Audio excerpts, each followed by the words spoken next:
Good morning. We'll call a meeting of the House Ag Policy Committee to order. Welcome back, everybody, and folks are trickling in enough to give us a quorum, I believe. And with that, Representative Lewick, would you care to move the minutes of the meeting from March 15th? Thank you, Mr. Chair. So move. Motion, is there discussion? If not, all in favor of approving the minutes of March 15th, say aye. Aye. Opposed, same sign. Minutes are approved. Thank you. We're going to do some shuttling of our agenda this morning because folks already have bills and other committees with our short session coming up. So we're going to start with Representative Backer and bill number 2938 as he makes his way up to the table.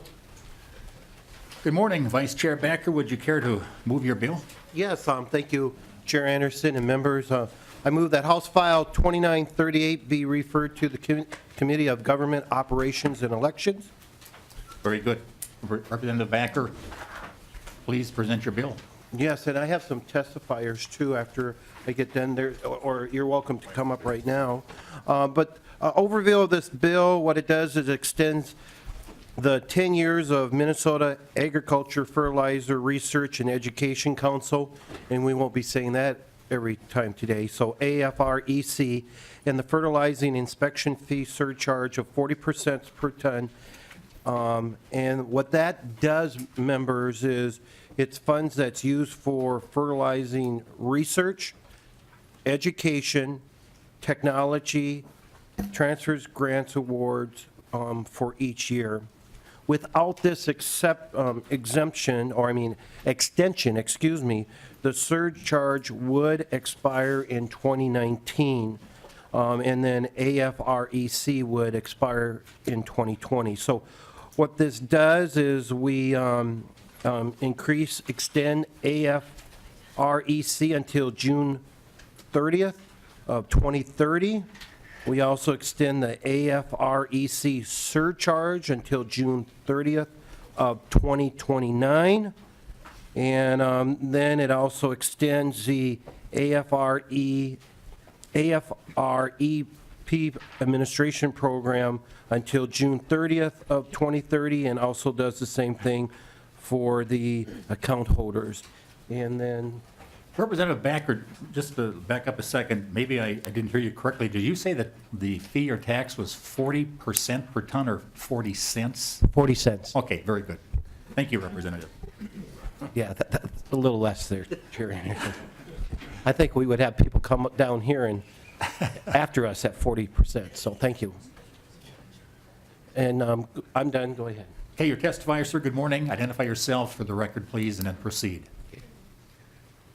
Chairman Anderson, committee members, for the record, I'm Paul Groneberg from Grant County, and I've worked with for over 35 years with fertilizer recommendations and growers in west central Minnesota, and that's a lot of critical decisions for fertilizer, but I'm the chair of AFRAC, and I would like to take just a few minutes to give you an overview of the AFRAC and what it means for this valuable program to be extended.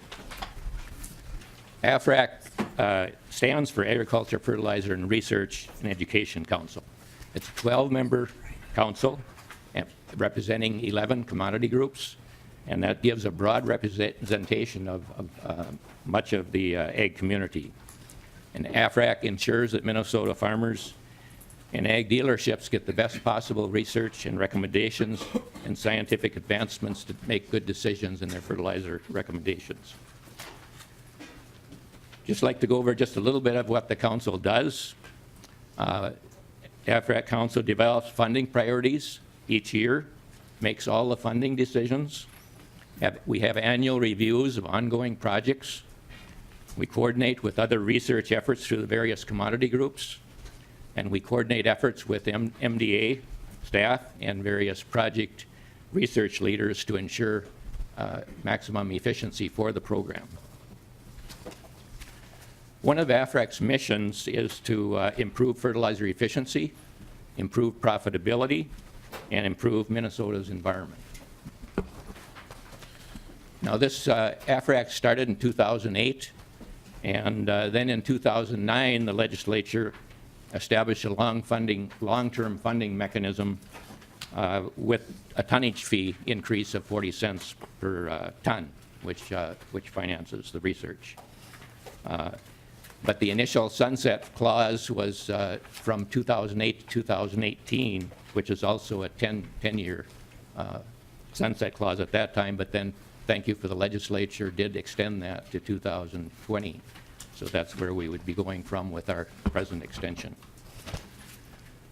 But since the conception of AFRAC, we have funded over $7.4 million of soil fertility research and associated education programs. And also that was with $25 million in applications and requests for research. So you can see from 25, sorting it down from 25 million to 7.4, we are funding less than a third of the applications. There's a lot of applications for research. And in that 7.4 million, there was 149 individual research projects that were funded. And most of those were University of Minnesota projects. But a couple specific examples to give you an idea of some of the specifics. There's been less dependency on anhydrous, and as a result, we've been doing more work with urea and other nitrogen sources, and that emphasizes placement and more efficient use of these sources so that the farmers can use them efficiently. Another example is sulfur. About 10 years ago, there wasn't much sulfur used. And because of some of the fine-tuning of fertilizer manufacturers and less sulfur in the atmosphere, we started to see sulfur symptoms in the field. So there was a lot of research went into that the last 5 to 7 years to fine-tune this to get to the right soil types, the right crops, the right rates to get a better feel, give the farmers a better feel for what the application rate should be. And another important one is the research and the education and outreach. That's been something that we've been really emphasizing in the last few years. That's always been a major part of that, to get the research out to the growers, out to the dealers, so that they get the latest research. But the challenge is to get it out there in a timely fashion. As many of you know, radio, magazines, newsletters has been a regular vehicle, but we've got an additional opportunity now with smartphones and iPads, and the farmers can get out at those research findings anytime, anywhere, whether they're in the field or doing their planning, or that's been a very good vehicle, so we've pursued that in the last couple of years. So over the last 2 years, our research and outreach funding has went from like 10 to 30% of our budget because to take advantage of these opportunities with the newer technology. And I want to emphasize that we have 100% support from our members, from our council members, to extend the sunset clause 4 to 10 years and support this bill. We're recommending we keep the fee the same, 40 cents per ton. Keep the existing structure, it's working well. And MDA has been the fiscal administrator and providing day-to-day support for the AFRAC council also. So over seven of our members provided letters of support, which I did email to Representative Backer and Representative Anderson. And if others would like to see that, we can make that happen too. But anyway, that completes my words, and thank you. Thanks, Mr. Groneberg. And with your years of experience advising farmers with Central and whatever else you do, you're kind of a legend out there in western Minnesota, so thank you for your work. Are there questions from members? Representative Bly.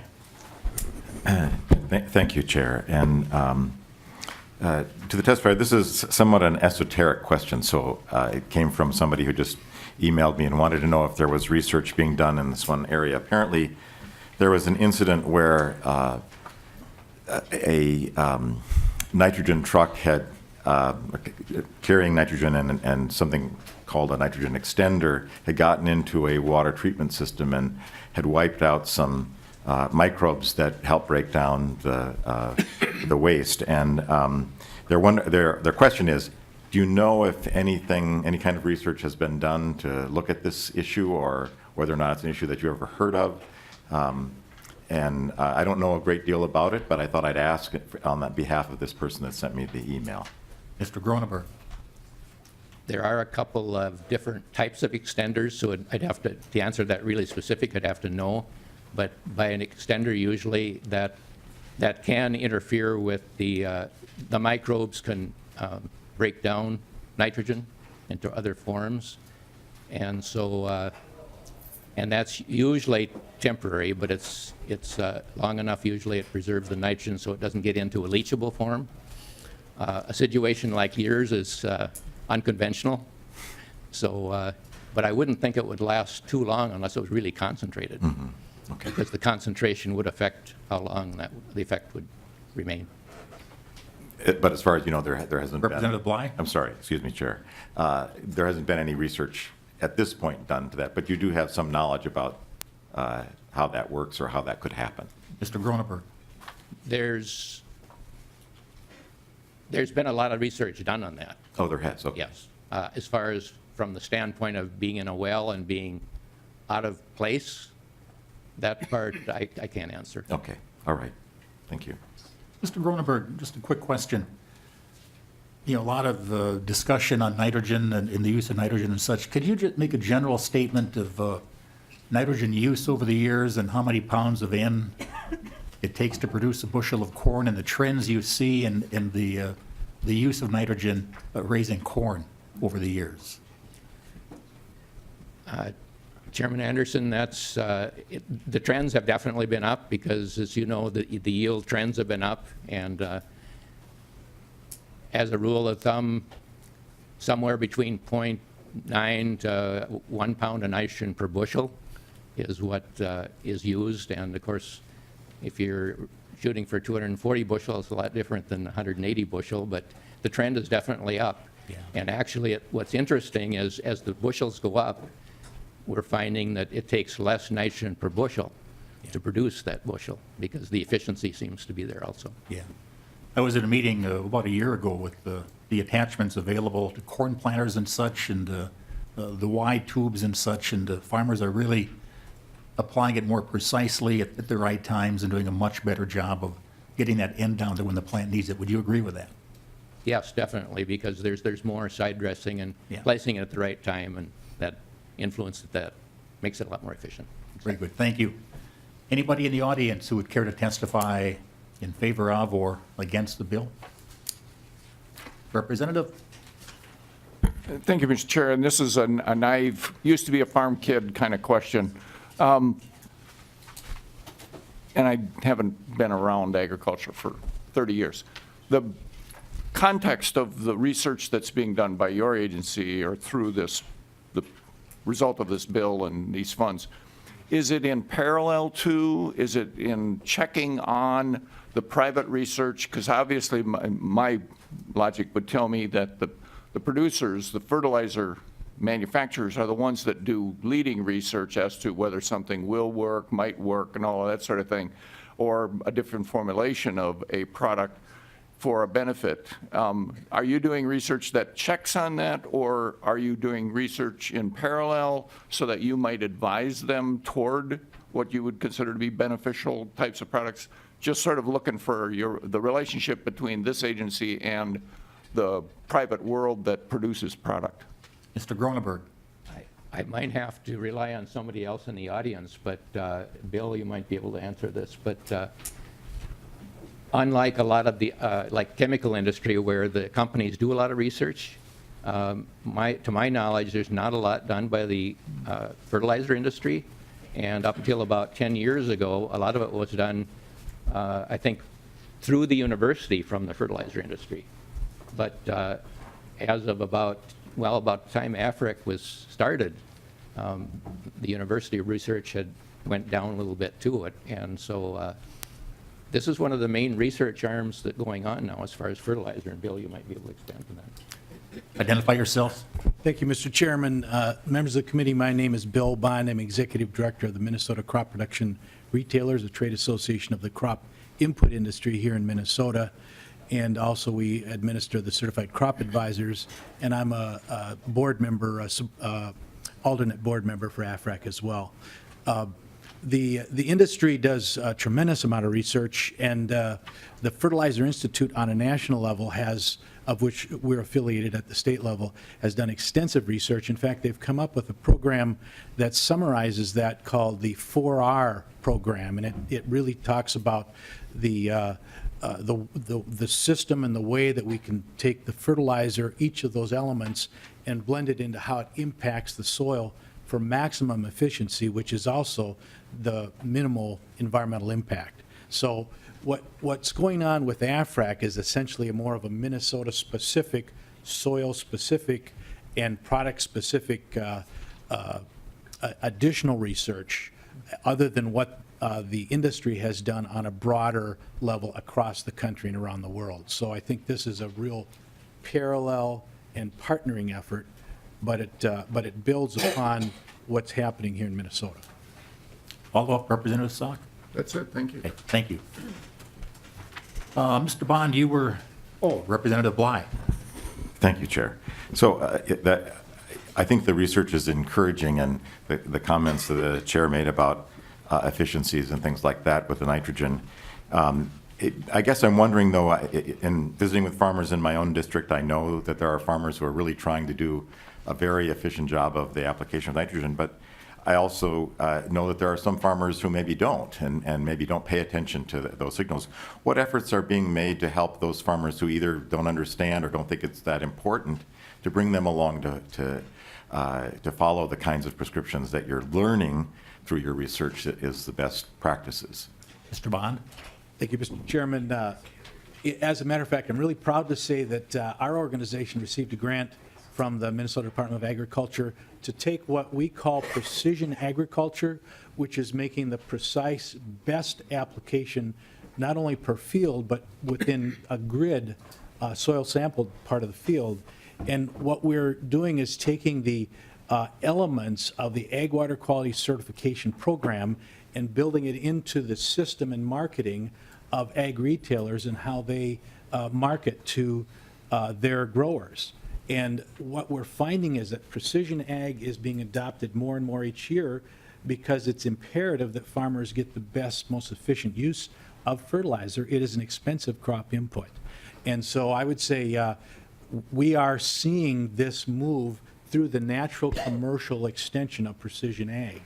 And I think we're seeing a real improvement in efficiency. And the research we're doing is actually asking the question, do farmers and do retailers find it useful to have essentially a pre-certification metric score that they can look at and apply to their own fields? So it's been a very positive effort and one that we're real proud of. Representative Salk? Thank you, Mr. Chair. Just a quick extension of what you just talked about. So is it reasonable or correct for me to make the assumption that at the actual price of this product in a very thin margin is probably the strongest discipline to either overuse or misuse or haphazard application, all of the negatives that probably in the past we would have been more correct in assuming? I remember watching my dad put all of this stuff together, and we planted corn, and there was an incredible amount of what I'll just phrase as slop in the system, and yet I know that even Dad in his operation was extraordinarily tight with the dime, and so even then already the discipline of the price of this product weighed heavily in how you used it. Mr. Bond? Mr. Chairman, Representative, I think you've nailed it. Absolutely. The high cost of inputs has a tremendous discipline, and the growers have to use discipline, and they do. But it's not just the the cost. There are other factors that we're learning much more, thanks to the university and other research that's going on, about how different kinds of fertilizer impact the soil and how they're taken up and how they impact the environment. It's not only commercial fertilizer, of course, manure is another piece of how plants are fertilized. So learning how these are interacting is a constant scientific endeavor, and we're getting better and better at it. And I think you would be right to conclude what you did. Thank you, Mr. Chair. Seeing no further, Mr. Bond, any more testimony? Okay, thank you very much. With that, Representative Backer, would you care to renew your motion? Yeah, Chair and members, I would renew my motion for House File 2938 to be referred to the Committee of Government Operations and Elections. With that motion by the representative, all in favor, say aye. Aye. Opposed, same sign. Motion passes, and the bill is on its way. Thanks, Vice Chair Backer. The next bill up, House File 1831. Okay. Representative Munson, would you care to move the bill? Yes, Mr. Chair, I move that the House File 1831 be re-referred to the Committee on Commerce and Regulatory Reform. Thank you very much. Good morning, Representative Lunan. Thank you, Mr. Chairman, and thank you, members, for hearing my bill. First of all, I've got a A18 amendment to get the bill in order that I would like to move. Representative Munson. Yep, and I move that the A18 Amendment 0560 be also moved. Any questions from members on the A18 amendment? Seeing none, all in favor, say aye. Aye. Opposed, same sign. The amendment is adopted. Representative Lunan, to your bill as amended. Members, the overview of this bill, and I've got some testifiers here today. This was actually brought to me by the Minnesota Grape and Wine and producers and growers and the Apple Guild. And what they want to do is they're kind of taking a horizon look at their industry and seeing from a promotional standpoint, from a developmental standpoint, and an educational standpoint, things they can do long-term to not only defend the viability, but increase the viability of their industry. We've got the University of Minnesota here today to testify on some of the developments that they're working on here, but what it does is it forms a 15-person council that has 3-year terms, and each year, 1/3 of that council will rotate to create a legacy. It's a cross-section, if you look at the bill, a cross-section of everyone involved. We've got wine producers, we've got grape growers, we've got Explore Minnesota for the promotional aspect of the bill. We've got Licensed Beverage Association, which obviously plays a role in this also, and the Cider Guild. And what it is funded by is revenue from an equalization of the tax on direct providers, and what a direct shipper, direct shippers, and what a direct shipper is someone who produces the product that doesn't sell it through a retailer, they sell it directly to the consumer. And right now, producers in Minnesota pay a tax on that. A direct shipper outside of the state of Minnesota who is shipping directly to your home, for instance, do not pay that tax. This bill attempts to equalize that and put to work that revenue to improve the industry. And I'd like to call up my first testifier. It's okay? Very good.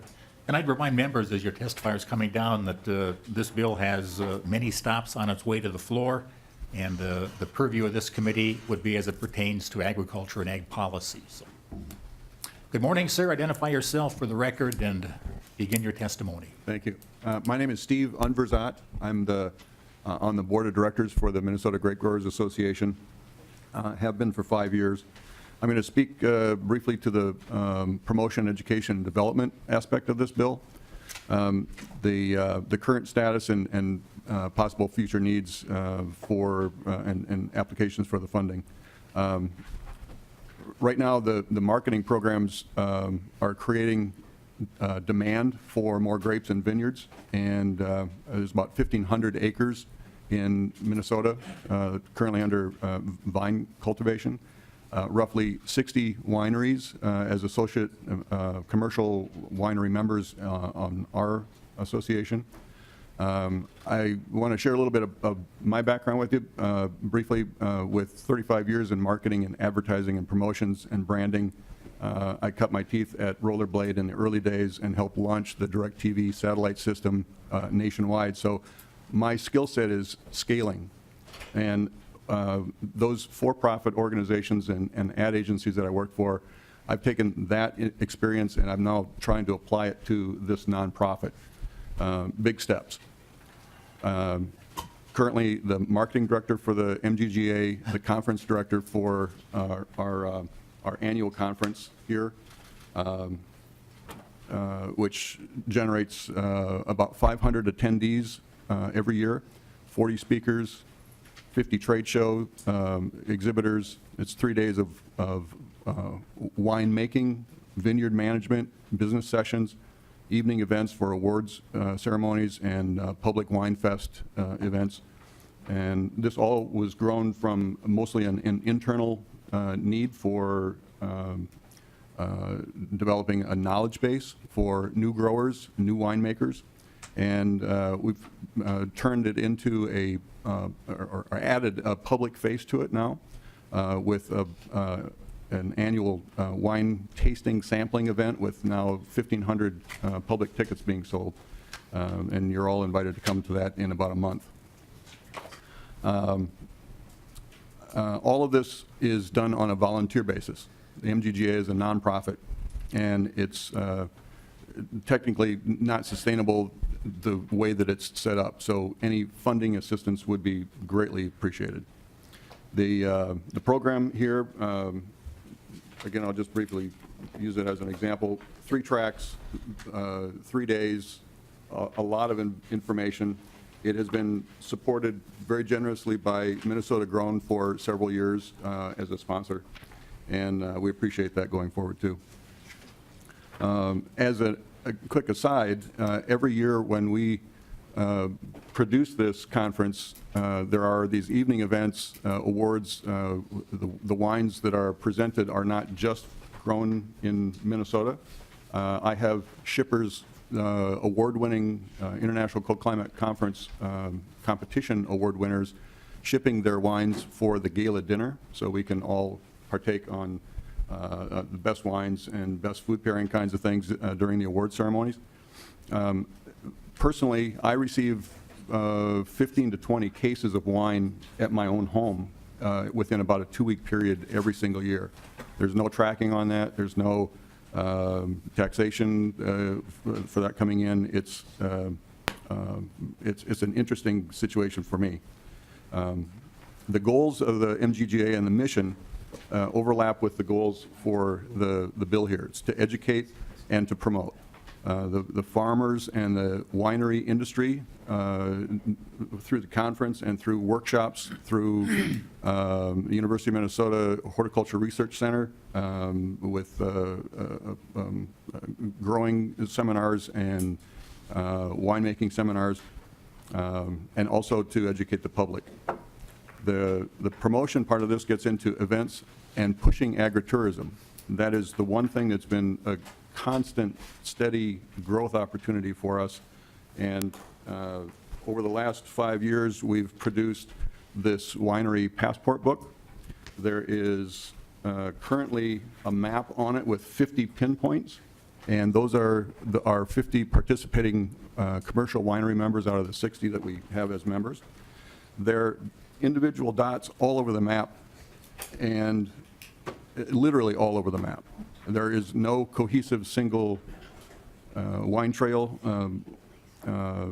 with 3 organizations historically over the last 15 years or so. MGGA has been around for 42 years, and subsets of our members have formed, organized, and control their own events through their own calendar, but they are competing. There are also some regional associations that are now being formed, and there's no overarching guiding light right now. It's individual participation, individual actions on a regional level.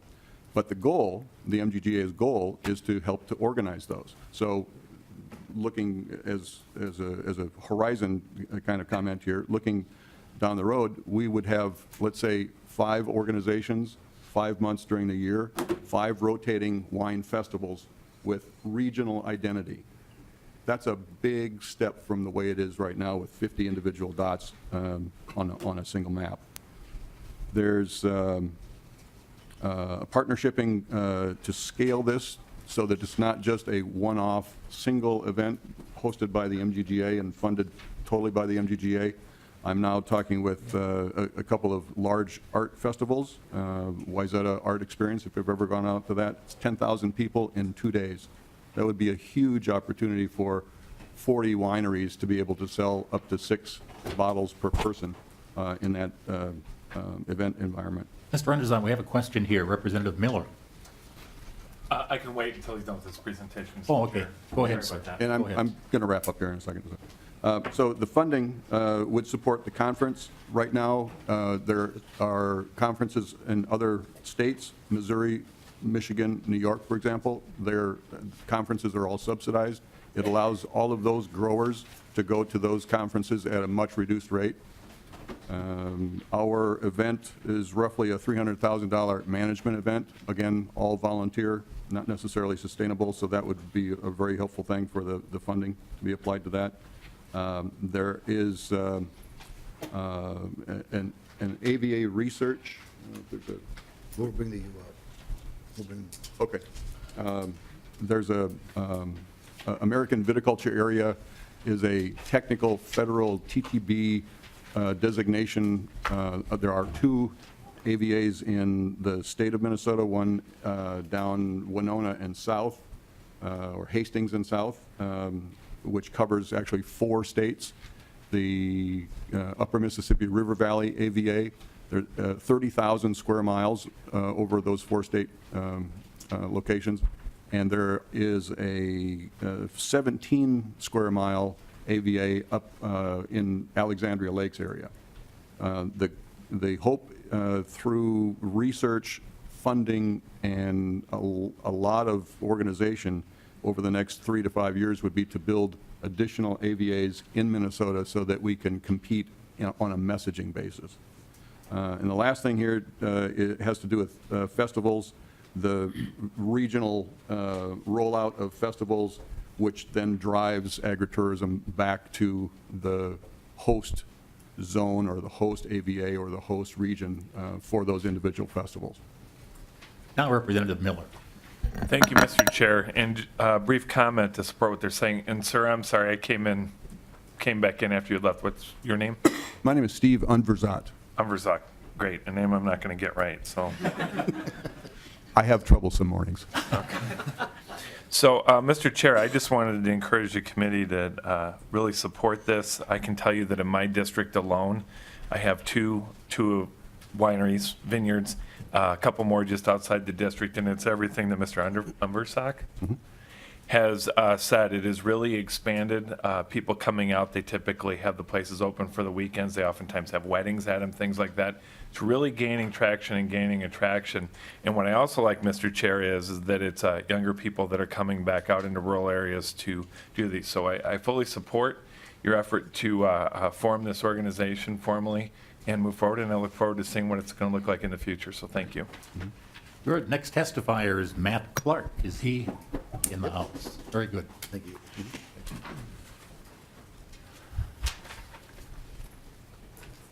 Good morning, Clark, Mr. identify Chairman and committee members. My name is Matt Clark. I'm an assistant professor in the Department of Horticultural Sciences at the University of Minnesota.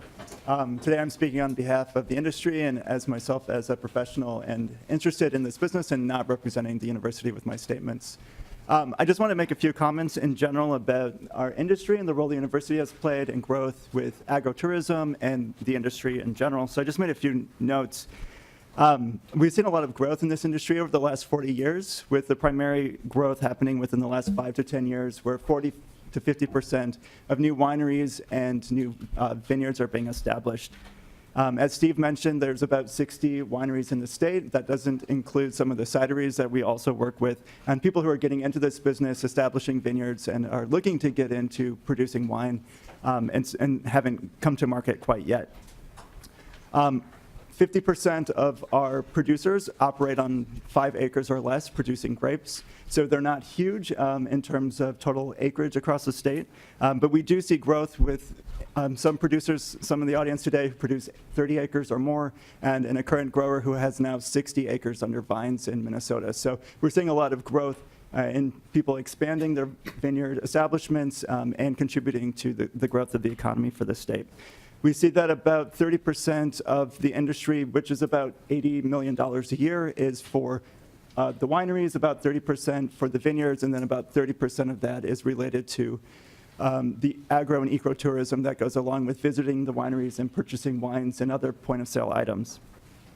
The university has been involved since the late 1970s in developing wine grape cultivars. In 1997, we released Frontenac, which has propelled Minnesota, as long as many other states in cold climate regions, to actually grow grapes and produce wine, which is something that people ask me all over the country. Why are you doing this? And can Minnesota really do this? And the answer is yes. And we've seen that continued growth.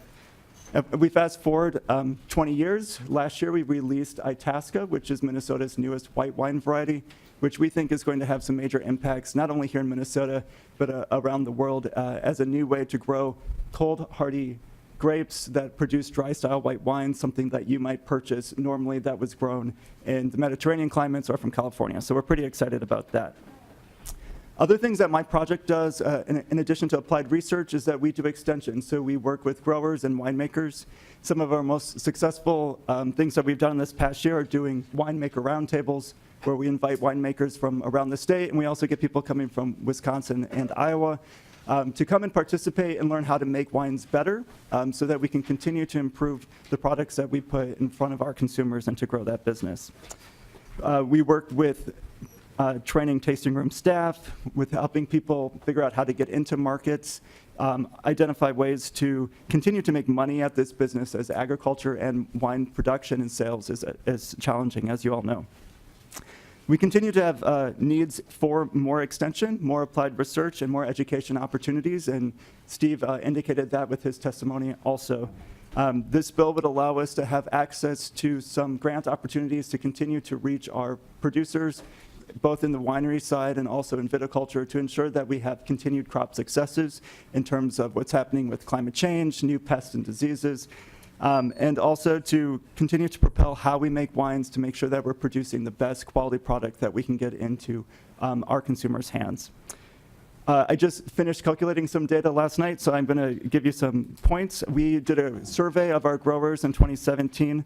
Only 42 responded with enough information. That's maybe a third of our total number of growers in the state. I'm happy to report that from those 42 growers who produce and sell their grapes, that they've produced nearly 1 million pounds of grapes this past year, which is really outstanding. We can certainly do more than that with additional education and insights on best practices. Again, that totally underestimates the total amount of grapes that were produced. And our growers are making about 82 cents per pound on average, which is above some of the national averages for grapes produced around the country. So I'm happy to answer any questions if you have them. Otherwise, that concludes my testimony. Thank you, Mr. Clark. I just mentioned that that's amazing. We can beat some of the yields of other states and do a great job. So thank you. Representative Munson? Yeah, thank you, Mr. Chairman. I also want to add that I am a grape grower. I joined the Minnesota Grape Growers Association in 2004. We had 2,000 grapevines planted, 4 acres, and we really enjoy the cold climate conference that you guys put on. It's a fantastic event. Mr. Chair, I renew my motion that House File 1831, as amended, be re-referred to the Committee on Commerce and Regulatory Reform. Thank you very much. Any other questions from members? If not, thanks, Mr. Clark. Next up, we have Mike Tesner and Jenny Ellenbecker, if they're in the audience. And by the way, I'm remiss. We have a new member on our committee this year, and Representative Munson, glad to have you, your expertise. Just take a minute and tell us your background, and you mentioned you grow grapes, but what do you like to do? Yeah, well, we do grow grapes. My wife and I, we live in southwestern Minnesota, in a rural area, but the cost of land for farming was really cost prohibitive for us, so we started growing specialty crops. We grow grapes, and then we also grow hops. We have a partnership with our family, and we have about 7 acres of hops we grow for the Minnesota beer industry. So I also started the Minnesota Grape Growers Association, and in the line of the Minnesota Hop Growers Association, in the line of the Grape Growers Association. So I'm a specialty crop advocate, and I think it'll be important for industries like this on the committee. Couple of fine endeavors, so thank you much, and welcome to the committee. Thank you. Mike Tesner and Jenny Ellenbecker, good morning. Introduce yourselves before you start your testimony, and let's go ahead. Good morning, Mr. Chair, members of the committee. My name is Mike Tessner. My wife and I operate North Folk Winery up in northwest Chisago County. Not that far from here, easy drive for the weekend if you're interested. We began our operation in 2008.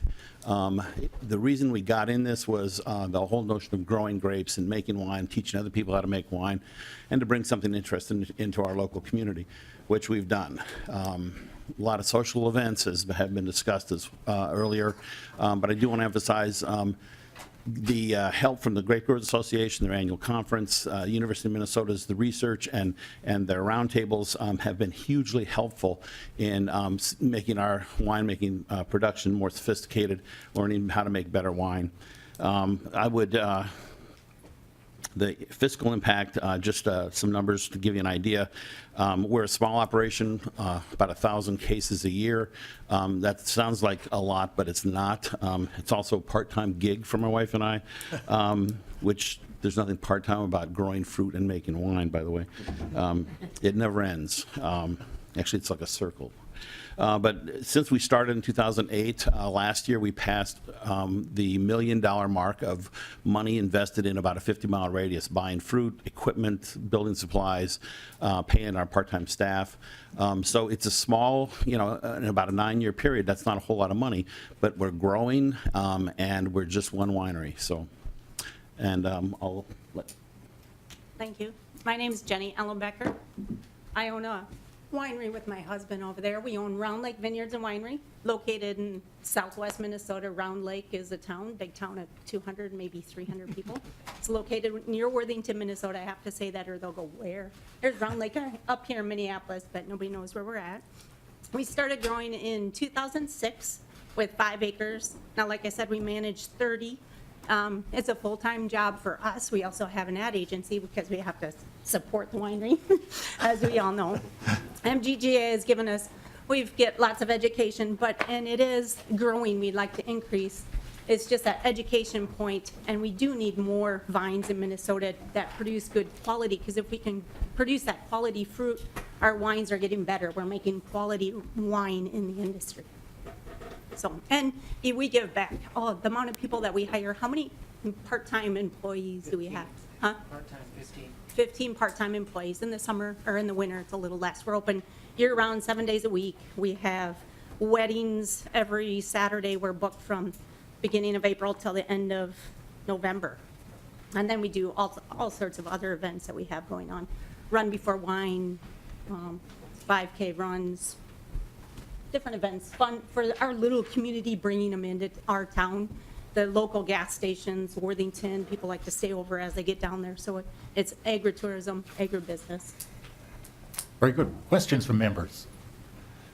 My wife liked to pick grapes. There was a winery back in our area, and at that time, you take a 5-gallon pail out there with a scissors. Is that how you pick the grapes today too? It's the slowest way to do it. But it's a labor of love, I can tell.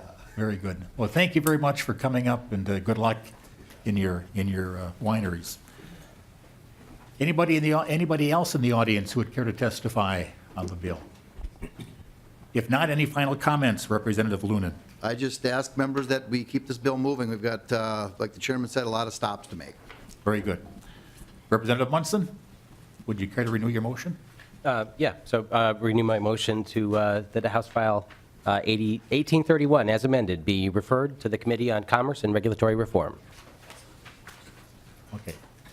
And with that, members all in favor of the motion signify by saying aye. Aye. Opposed, same side. Motion passes, and the bill is on its way. Good luck, Representative. Take that long. Next bill up was going to be Chair Hamilton. Is he on his way? Okay, we could do, I had one last bill. Should we do that one now? Or do you want to wait?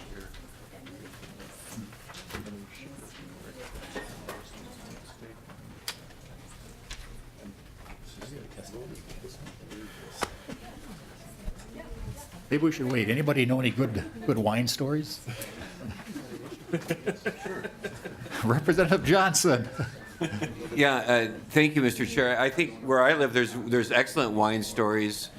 I'm thinking of one winery that's across the road from my district. I believe it's in Representative Muntz's district, Chankaska Wines, which has really been a successful winery. But what's intriguing to me is it's local investors, and they took a property that is absolutely beautiful and rebuilt it into what has become a public space, but privately financed. And I'm fascinated by the role that's played when private funds are used to create a space that the public just enjoys and is used in many different ways. And so come to South Central Minnesota, check out Representative Munson's grapes, and then enjoy those grapes at other wineries, and there's a lot to be done. That's my story for the day. Very good, thank you.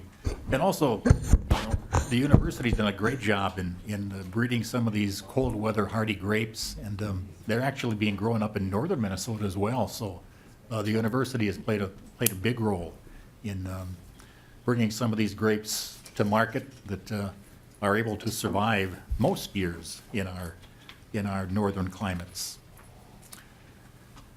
We'll just wait another minute. Chair Hamilton has one bill and I have one bill, but if the chair is on his way, we will wait a couple of minutes. Representative Munson, you mentioned you grew grapes and hops. They both fit into the beverage industry. What do you see down the road, both growing industries, in your opinion? Well, I think that in order to get kids to move back to the farm, it's great to have other options for crops that use less land. And hops like grapes are a high labor intensive crop, so it takes a younger group of people to grow them. But yeah, the hops actually used to be grown here in the Midwest, but we had fungus come through in the teens that kind of decimated the industry, so they moved out to Oregon, where they can grow them in an arid climate and irrigate. But now that we have broad spectrum fungicides, the industry's taken off, and I've formed that nonprofit to really grow the industry here in Minnesota. We have probably 180 acres planted so far, but we're growing rapidly. The Minnesota Hop Growers Association started with just 3 of us, and now we've got about 300 members. It's a great industry with a lot of breweries popping up here that like to use hops. Representative Nornis. Thank you, Mr. Chair. Representative Munson. Come over here. Yeah. Yeah. Just wondered, is it possible to come and stomp those grapes? Do you still do that? So we actually don't have a Representative vineyard. Munson, go ahead. I'm sorry. Oh. Yeah, we actually don't have a vineyard. We're a farmer, so we sell them to a local vineyard. There's a vineyard in Mankato where they do, I'm sure, a little bit of grape stomp, but they don't use that to actually make the grapes because It sounds like much fun. yeah. Very good. Welcome, Mr. Chair. Thank you, Mr. Chairman. Next bill up on the agenda is, I believe it's 2982, correct? That is correct. And Representative Nornis, would you care to move the bill? I move that House File 2982 be referred to the Committee on Civil Law and Data Practice. And Chair Hamilton, I believe you have a delete all amendment? Do I? Yes. I don't have a copy. I also move the House File 2982 DE1 amendment. Very good. Oh. Any questions on the amendment? If not, all in favor, say aye. Aye. Same side, no. Amendment is approved. Chair Hamilton, to your bill as amended. Thank you, Mr. Chairman and members of the committee. As we know, the University of Minnesota, they're leaders on a number of research projects and ag research projects in particular. And in order to get a greater rate of participation in the research studies, we are classifying ag research data collected, received, and maintained by the U to be classified as private data. And Mr. Chairman, I do have a testifier here that I'd like to turn it over to at this time. Very good. Good morning, Doctor. Go ahead. Morning. Thank you, Chair Anderson, members of the committee, and Chair Hamilton for supporting the legislation. I'm Brian Boer. I'm Dean of the College of Food, Agricultural, and Natural Resource Sciences at the University of Minnesota. On behalf of the University of Minnesota, I'm asking your support for language that strengthens data privacy and protection for all farm data used in research purposes by the University of Minnesota. Because farm data is often private, we want to assure that it has the same protection as, for example, human health care data. Sometimes we call it HIPAA for farmers. This legislation would accomplish that goal by adding a direct statement of privacy and acceptable uses into law for farm data provided to the university voluntarily. This would match the privacy of farm data already provided to the Minnesota Department of Agriculture by existing legislation. A little bit about why it's necessary now and some of the changes in what's happening with our ability to capture and utilize data in research. The University of Minnesota has collected farm-level data for almost 100 years in farm business management programs, for example. Usually the individuals participating sign agreements for privacy, and this then assures we cannot disclose that individual data. We want to assure the same level of data, or same level of privacy for all farm data that is voluntarily provided, regardless of the source. The reasons for that now include, increasingly, we're collecting data on actual field conditions, and that means we know the location of the data, and then that can be used to reveal farmer data. We often work with agencies or businesses that provide farmer data that is geo-referenced, allowing for identification, and it is not clear that that protection that we have for privacy extends to those circumstances. We're also increasingly gathering what we call passive data that has specific location reference. And for example, data captured by sophisticated satellite imagery can now be used to obtain sub-meter level, that's 1 meter or about 3 feet, sub-meter level basis, and show what crops are planted, their stage of maturity, the health of the plants, possible pest infestation, soil types, and topography of the land it's growing on, and very specific spatial information and potential for identification. Combined with the work we do in advanced machine learning using that data, it creates an unprecedented ability to stitch together data to identify specific geographical features and therefore create a risk of involuntary identification. We want to assure that this private data remains private. Not doing so would also impede our ability to use the data as de-identified information for public good research. At the university, this provides greater privacy assurance that increase others' willingness to share their data with the university and would further enable our advanced state-of-the-art analytics and for public good research that supports improving ag productivity and profitability, sustainability for farmers, improve soil health, water quality, climate adaptation practices, and improve pest and disease management and crop systems, and improves the quality of public policies related to agricultural and natural resource management practices by enabling science-based information and research applicable in real-world complexities farmers face, not just in our laboratories.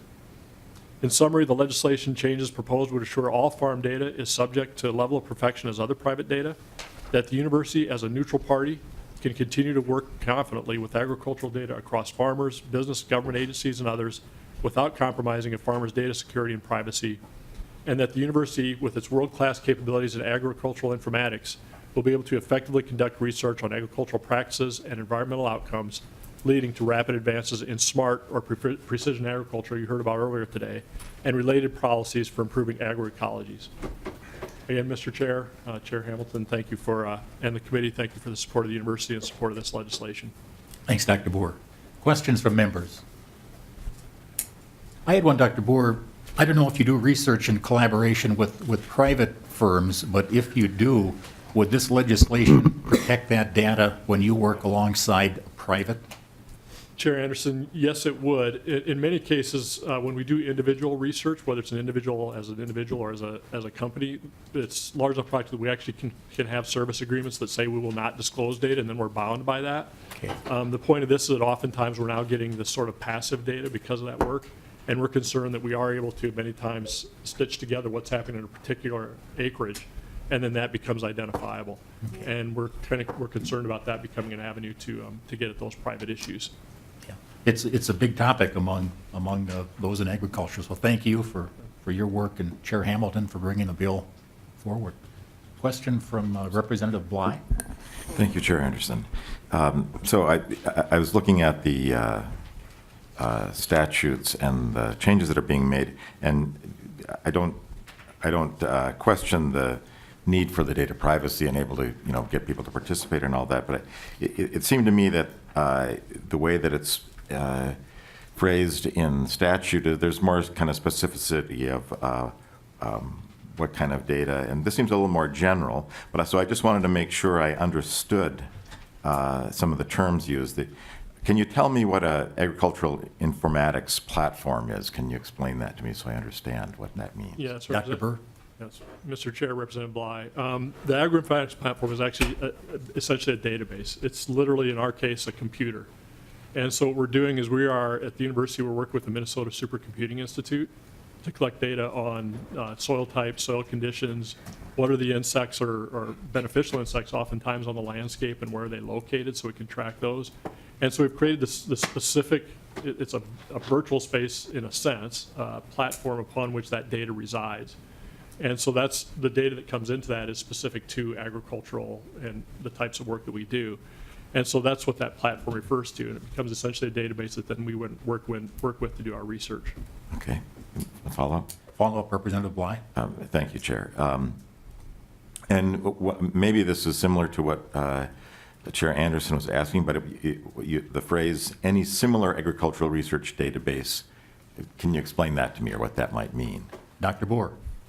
Yes, Mr. Chair, Representative Bly. For example, we have, like the farm management databases we have are not on that database specifically yet.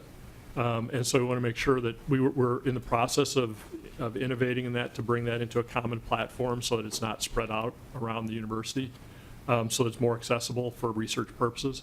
So we anticipate that there are some of these out there that are independent. Another example, we have a database on animal health related issues. When we had the avian influenza outbreak, the Board of Animal Health and the University of Minnesota were capturing data on infections from that. Sure. And so those are out there as well. So we want to assure that this applies broadly across this area and have the same concerns and circumstances. Okay. One more follow-up. Good questions. Follow up again, Representative. And then I guess I want to make sure that we're not, protecting the database is important, protecting individuals. Does this at all, protect the public from knowing results of studies or studies in general? And will that, continue to be public information and while you protect the data? Dr. Boer? Yes, Mr. Chair, Representative Bly. That's a great question. It will not in any way impede our ability to report publicly data, public information from our research projects. What it does prevent is individualized, identifiable data. And so we will, in fact, be, as we do research, we have open research policies at the University of Minnesota that in cases where it's not explicitly excluded for IP, for example, if somebody's sharing with us data that protects intellectual property, then we may not. Other than that, without specific exclusion, we would report only aggregate data that could not be identified with a farmer or a specific person. So it doesn't restrict in any way our open policies on research and availability for public good. We think that's a key aspect of this is our ability to do research on things like on water quality, for example, and to be able to work with farmers to gain information in locations is really important to serve that public good, and that's our primary goal. Thank you. Okay, very good. Good questions. Representative Sauk. Thank you, Mr. Chair. I think I'm going to be in the same space, but I just, for the way my mind has formulated this, I see two types of protection or vulnerability that's here. One is your accumulation of the data, and then because you want to protect it in its assemblage, this, as you said, you got like a couple of years worth of this data that goes back, and the fact that that's assembled is what part of its value is, not necessarily the individual data itself. And so this, in some ways, does it identify it as the type of data that then, in the world of the legal understanding of cyber protection and cyber data protection, this is adequately defined so that then it can stand up in that world? That's a question mark. Dr. Boer. Yes, Chair Anderson, Representative Sauk. I will say I'm not an attorney, but we've had our general counsel review this. Yeah. And it was specifically addressed so that it would protect in cybersecurity space that information from being shared. I'll just make an additional comment that one of the advantages of the University of Minnesota is we have very high level of security in our platforms. For example, some of the data we use is actually on a server that's disconnected from the internet. The reason being that we're trying to prevent cyber attacks on that. And as an aside, it came from our expertise in human medicine, so we've done a lot of work very similar in context of human individuals looking at medical records and their performance. This is very similar. So that capability allows us to have a very high level of both physical security as well as the protection on the legislation. So we've been around this in that context before. Follow-up, Representative. Yeah, one final question, but I suspect that you've sort of answered it, and I'll just direct it more completely, that then this also sets up your data so that it is protected from an external claim of public data that should be available to somebody.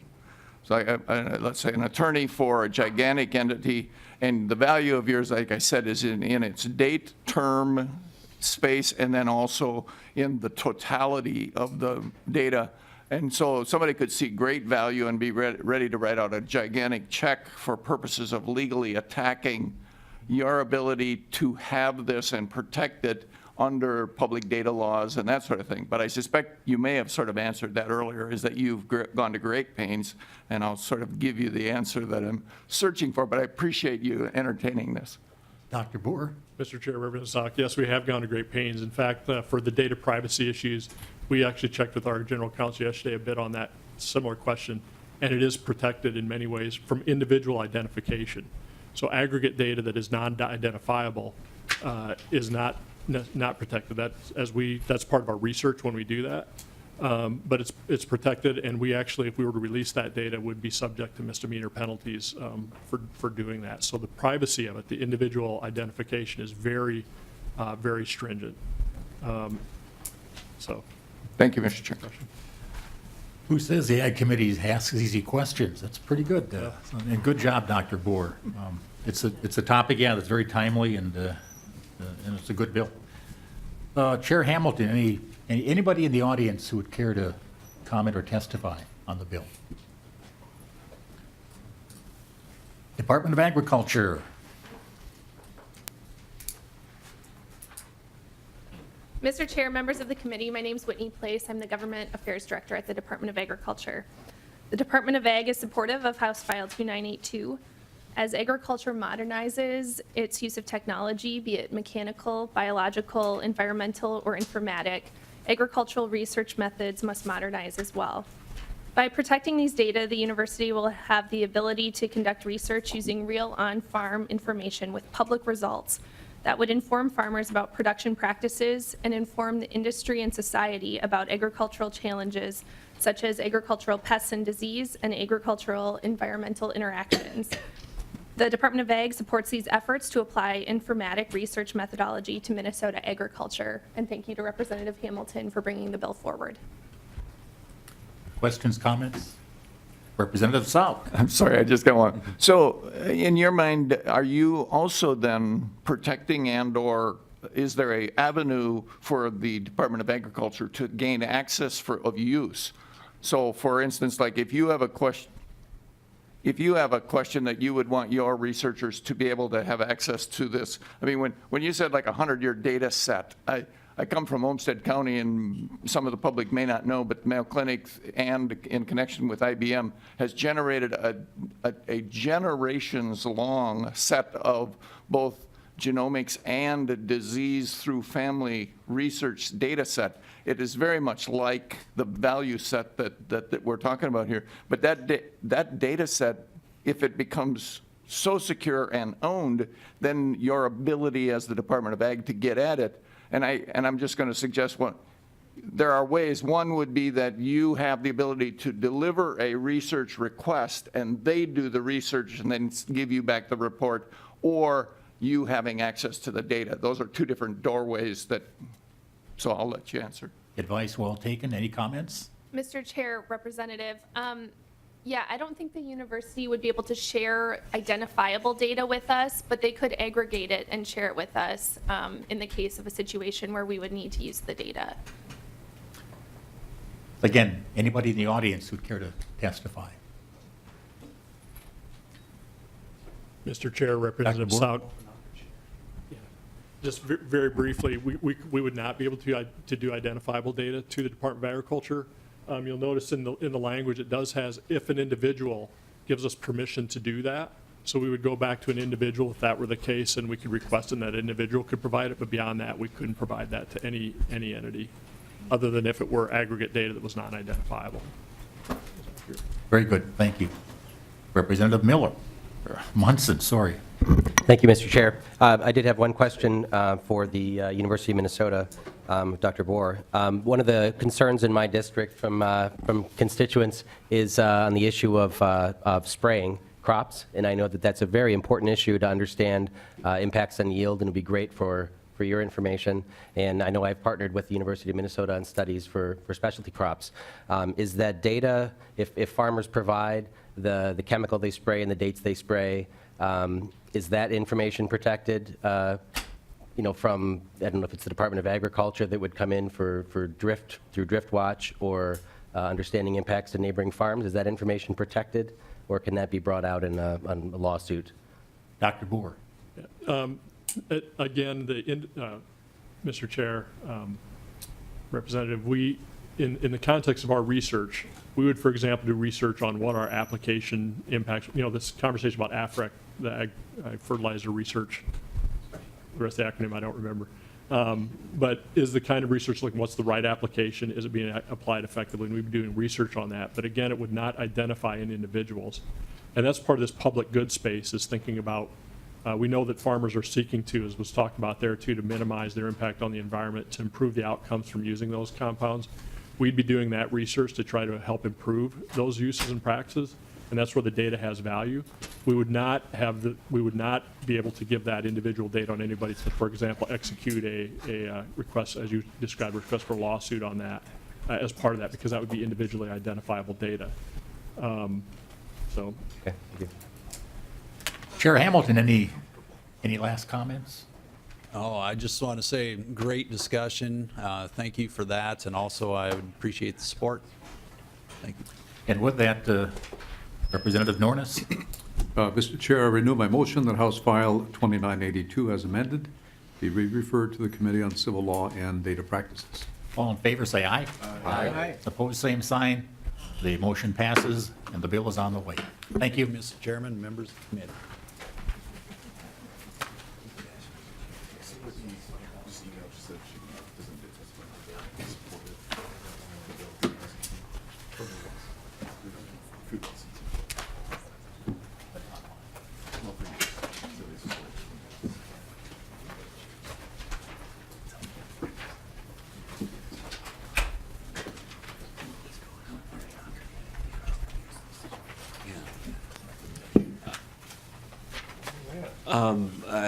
I just want to take in the interlude the opportunity for our committee page to introduce himself. Could you grab the microphone and tell us a little bit about who you are and how you got here?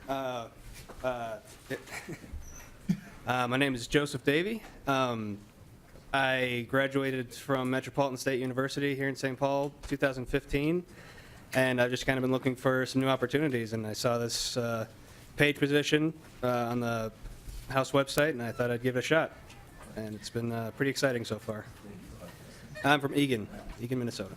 Well, we want to thank you for doing that. We appreciate your service to the committee. Thank you very much.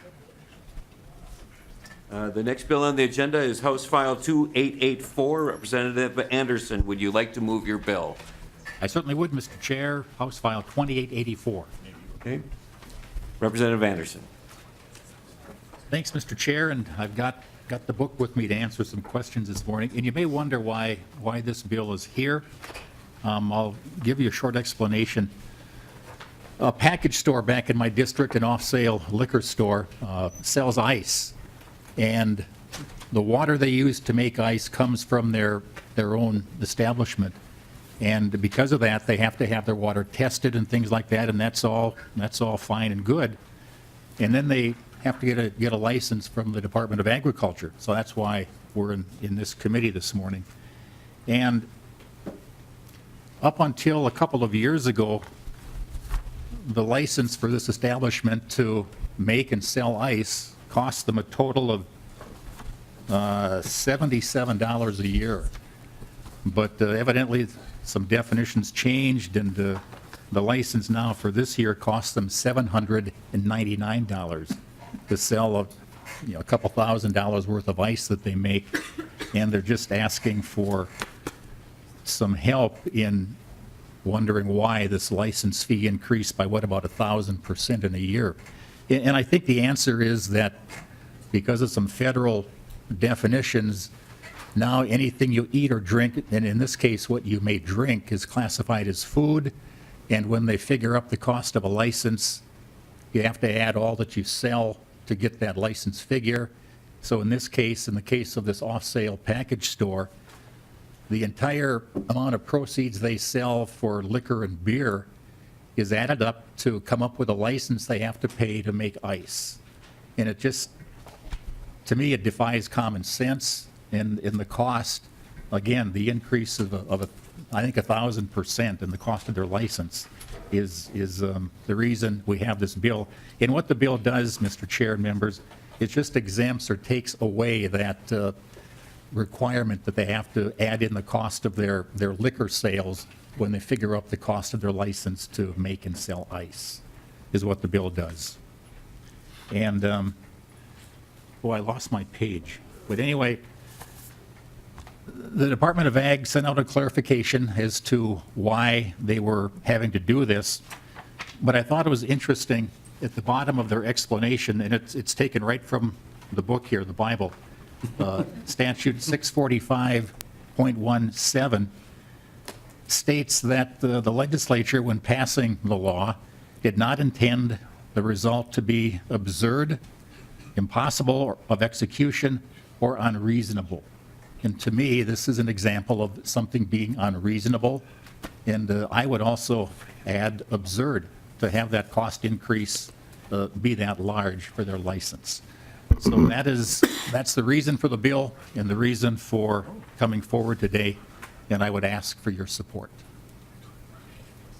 Representative Selk, you have a question? Yeah, I do. Mr. Chair, I would like to ask, I don't know if this is appropriate, I have no clue yet. Most of you know I don't know these rules until I stumble across them. Can I ask Representative Poston a question? Is that appropriate? Representative Selk. Representative Poston, you've got significant amount of experience in this space of food and licenses to deliver and all of that sort of stuff.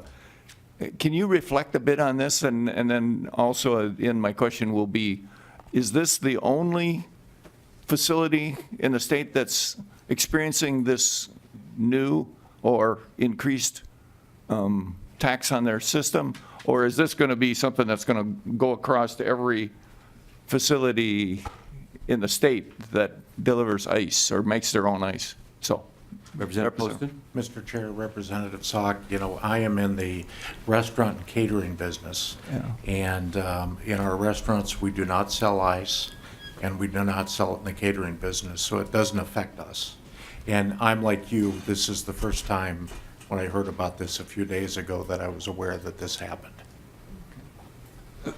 Representative Selk, would you direct that question? Then, Mr. Chair, is this a unique one person, one of kind of circumstance, or are we going to try to do something that's more comprehensive so that nobody else gets hooked like this? Representative Anderson. Thank you, Mr. Chair. I don't have the exact answer to that. I would say that I would think most C-stores and bigger establishments would have their ice brought in, and they would sell the big prepackaged bags that would come from somebody that does this for their livelihood. I don't know how many stores actually make their own ice. I know this one does. So any store that would use their own water to make their own ice could be impacted by this, yes. I don't know the number that would impact. Is there anyone in the audience that wishes to testify for or against House File 2884?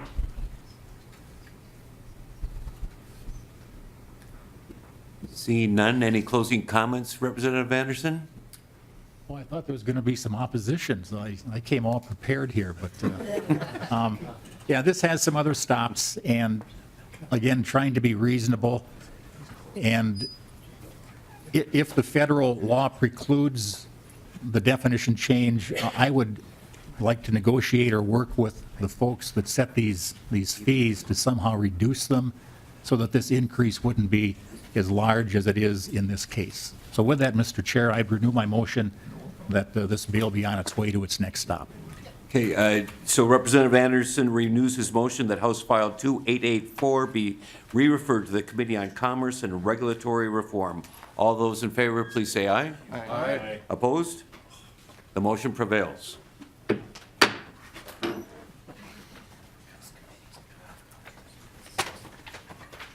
This committee will be meeting on Tuesday, March 6th, and with that, let's adjourn.